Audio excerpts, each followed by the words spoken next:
ಸಿಂಗಾರಗೊಂಡು ಎಲ್ಲ ರೈತನ ಮುಖದಲ್ಲಿ ಮಂದಹಾಸ ಮೂಡಿಸಿ ತನ್ನ ಬೆಳೆಗಳನ್ನು ತನ್ನ ನಂಬಿದ ರೈತನಿಗೆ ಕೊಡುವ ಈ ಹಬ್ಬ ಅದೇ ಸೀಗೆ ಹುಣ್ಣಿಮೆ ಮತ್ತು ಭೂಮಿ ತಾಯಿಯ ಸೀಮಂತದ ಕಾರ್ಯ ಅಂತಂದು ಯಾವಾಗಲೂ ಹೇಳ್ತಾರೆ. ಇದನ್ನು ನಮ್ಮ ಉತ್ತರ ಕರ್ನಾಟಕದಲ್ಲಿ ಈ ಹಬ್ಬ ಅಂದರೆ ರೈತರಿಗೆ ಮನೆಯ ಹಬ್ಬ.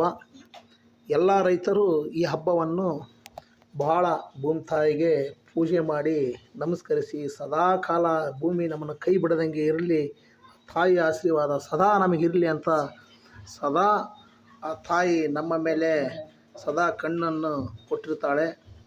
ಅದೇ ಥರ ನಾವು ಆ ತಾಯಿಯನ್ನು ಮರೆಯದೆ ಎತ್ತ ತಾಯಿ ಹೊತ್ತ ಮಣ್ಣನ್ನು ಯಾವಾಗಲೂ ಮರಿಬಾರ್ದೆಂದು ಈ ಭೂಮಿಯನ್ನು ಪ್ರತಿ ವರ್ಷವೂ ಈ ಹಬ್ಬವನ್ನು ಸಂಭ್ರಮದಿಂದ ಆಚರಿಸುತ್ತೇವೆ.